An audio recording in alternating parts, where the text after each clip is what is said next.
వనజీవి రామయ్యను పద్మశ్రీ పురస్కారం వరించింది. కోటి మొక్కలు నాటిన ఆయన సేవలను కేంద్రం గుర్తించి పురస్కారాన్ని ప్రకటించింది. దీంతో రామయ్య కుటుంబ సభ్యులు, స్థానికులు ఆనందం వ్యక్తం చేస్తున్నారు. దీనిపై మరింత సమాచారం మా ప్రతినిధి కిరణ్ అందిస్తారు.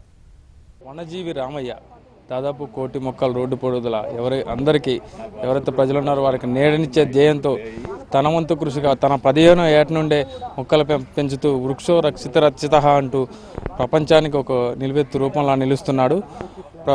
పర్యావరణం బాగుంటే ప్రపంచం కూడా పచ్చదనంతో వర్ధిల్లుతుందంటూ తన వంతు బాధ్యతను సమాజంలో నిరూపిస్తున్న వనజీవి రామయ్యకు అరుదైన పురస్కారం పద్మశ్రీ లభించింది. ప్రస్తుతం మనతో పాటు వనజీవి రామయ్య ఉన్నారు. చెప్పండి రామయ్య గారు, మీకు పద్మశ్రీ వచ్చింది, మీ ఫీలింగ్ ఏ విధంగా ఉంది?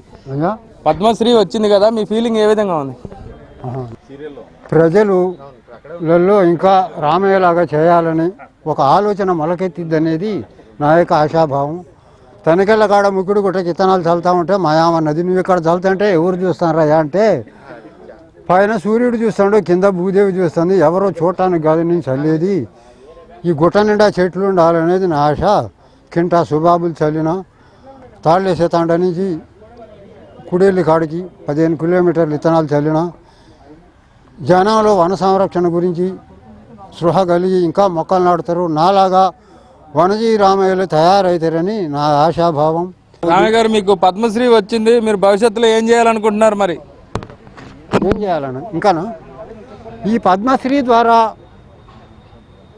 ప్రభుత్వం వారు నాకు పెట్రోల్ ఛార్జీలు పెంచి నెలకు 40,000 ఇచ్చి ప్రయాణ సౌకర్యం కలిస్తే విత్తనాలు సేకరించి బాగా నమస్తే నాయన ఇంకా ముందుకు పోగలుగుతాననేది నా ఆశ.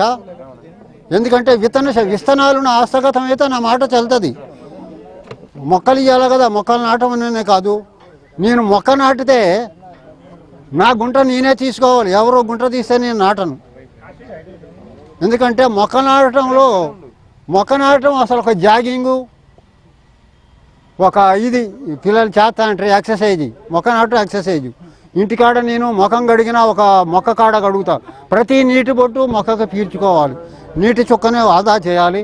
మొత్తం మీద ఈ యొక్క వనజీవి రామయ్యకు అవార్డు రావడం, అరుదైన సత్కారం అందడంతో వాళ్ళ కుటుంబాల్లో చాలా ఆనందం, ఉత్సాహాలు వెలువేస్తున్నాయి. మొత్తం మీద చూసినట్టయితే ఈ వనజీవి రామయ్య దాదాపు 2 కోట్ల మొక్కల దాకా నాటినట్టు లెక్కలు కూడా తెలుపుతుందో భారత ప్రభుత్వం ఇటువంటి అవార్డును ఖమ్మం జిల్లా వ్యక్తికి అనౌన్స్ కావడంతో సర్వత్రా ప్రజల్లో కూడా ఆనందం వ్యక్తం అవుతుంది. కెమెరామెన్ గణేష్.